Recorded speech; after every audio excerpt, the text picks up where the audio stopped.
आज से कई साल पहले उत्तर भारत के पहाड़ी इलाकों के बीच एक सुंदर सा गांव बसता था, पालमगढ़। उस गांव में एक भला आदमी अस्त्र शस्त्रों का व्यापार संभालता था। नाम था भैरव सिंह। भैरव के बनाए हुए शस्त्र राज्य की सेनाओं के काम आते थे। यह कहानी भैरव सिंह के बेटे रुद्र प्रताप इंद्रजीत सिंह की है।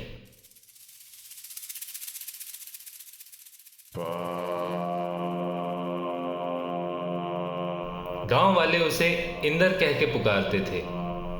ऊंचा लंबा कद, चौड़ा सीना और चट्टान सा इंद्र का शरीर, रुद्राक्ष की मालाओं से कसी हुई उसकी जटाएं और उस पर धारण चंद्र सा एक मुकुट। इसी साल अपने 21वें जन्मदिन पर इंद्र ने अपने बाबा भैरव से कहकर अपने लिए एक खास त्रिशूल उपहार के रूप में बनवा लिया।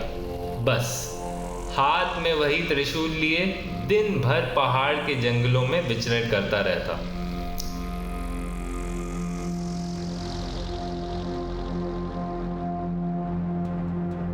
जहां इंद्र को शस्त्रों के व्यापार का रत्ती भर ज्ञान नहीं था, वहीं एक बात पक्की थी।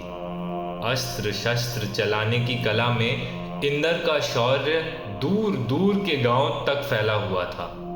किंतु आज तक सभी के लिए यह एक प्रश्न ही था कि उसने यह विद्या कहां से ग्रहण करी।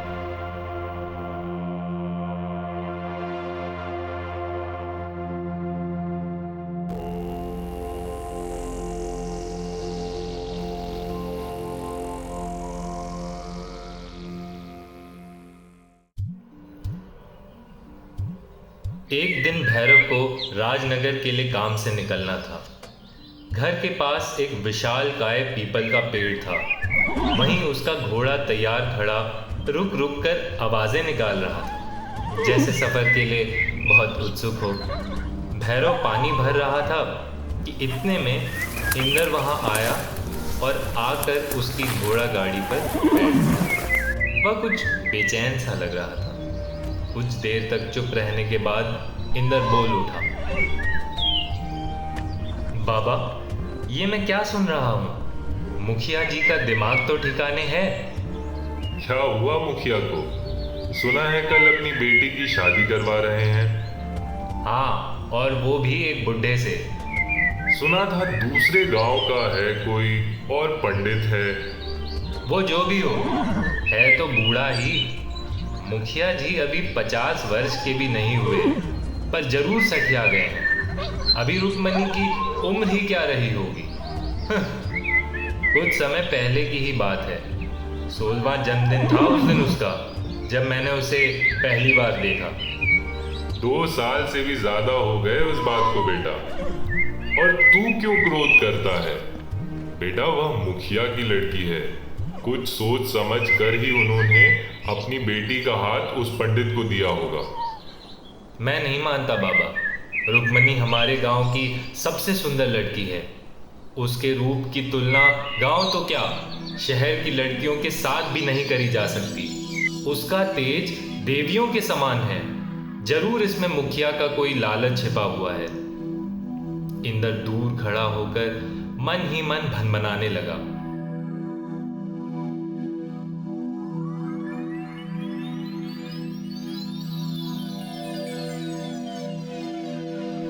अब यह बात मुखिया तक नहीं रही। बात है हमारे गांव की, क्षत्रिय धर्म की, हमारे इज्जत की। यह समय सोच विचार का नहीं, बल्कि निर्णय लेने का है, और मैंने निश्चय कर लिया है।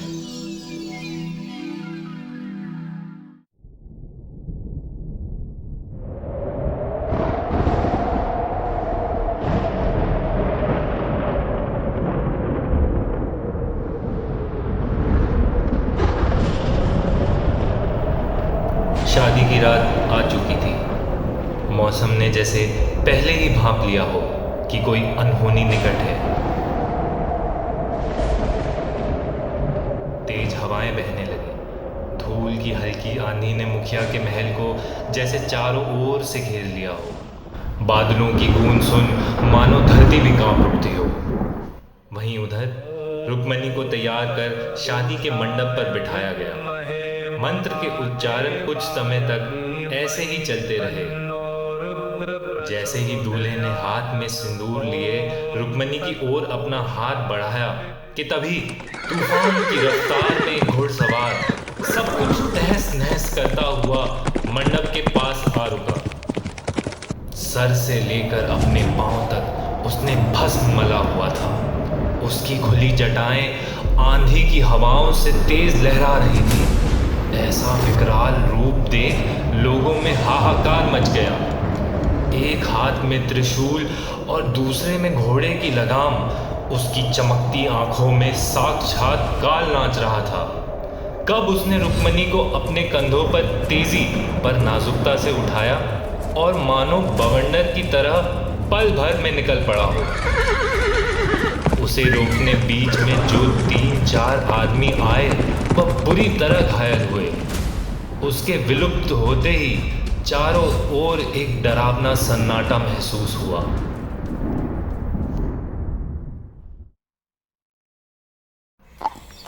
रुक्मणी को कसकर पकड़े हुए इंद्र जब तक अपने घर पहुंचा मौसम साफ हो चुका था और प्रातःकाल की किरणों से उजाला फैलता जा रहा था।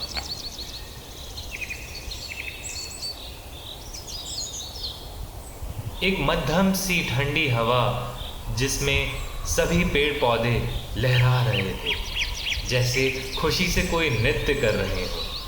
पंछी अपनी धुन में तरह तरह की आवाजें निकाल रहे थे, जैसे रुक्मणी का स्वागत कर रहे हों। इंद्र के समुद्र रूपी मन में भी शांति की लहर एक छोर से उठकर दूसरे छोर पर खत्म हो जा रही थी कि तभी उसे अपने बाबा का ध्यान आया और वह थोड़ा सहम गया।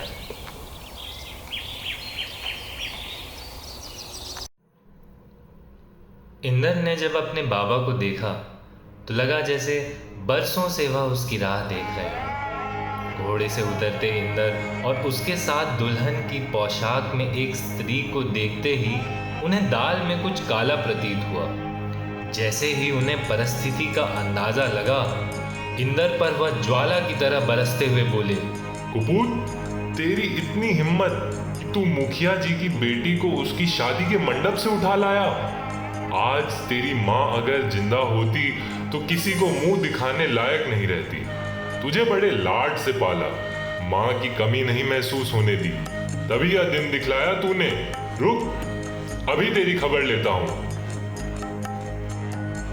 इंद्र सर झुकाए चुपचाप अपने बाबा की डांट सुनता रहा। इतने में एक धीमी मगर दृढ़ आवाज सुनाई पड़ी। वह आवाज खुद रुक्मणी की थी।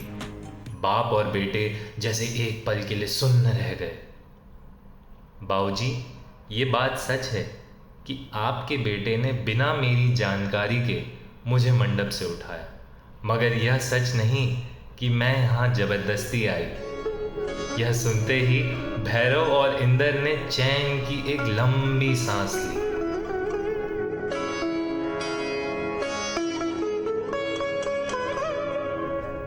कुछ हफ्तों तक इंद्र के पराक्रम की चर्चा दूर से दूर के गांव में होती रही। कुछ लोगों ने क्षत्रिय धर्म के इस रिवाज और उसकी मान्यता पर सवाल भी उठाए, पर बात कानाफूसी तक ही रही और कोई वास्तविक रूप नहीं ले पाई। वहां इंद्र कुछ परेशान सा रहने लगा। उसकी आंखें दिन पर दिन जैसे लाल होती जा रही थी। गांव के दोस्त इंद्र के साथ हंसी मजाक करते रहते। वे कहते, भाई इंद्र, माना हमारी भाभी सुंदरता की मूरत हैं और खूबसूरती में उनका जवाब नहीं। अब तो उन्हें भगाए हुए भी महीनों हुए। भाई ऐसा भी क्या प्यार कि पूरी रात खत्म हो जाती है पर तुम्हारा प्यार नहीं खत्म होता। संभल के रहना दोस्त। आज तक औरतों से आदमियों की पूर्ति हुई है, कल्याण किसी का नहीं हुआ। इंद्र एक फीकी हंसी के साथ यह सब बातें टाल देता, लेकिन इंद्र ने अपने बाबा के काम में भी हाथ बटाना बंद कर दिया था। भैरव ने इंद्र का दिन पर दिन बढ़ता हुआ आलसपन देखा तो उसने खुद इस विषय में इंद्र से बात करने का निश्चय किया।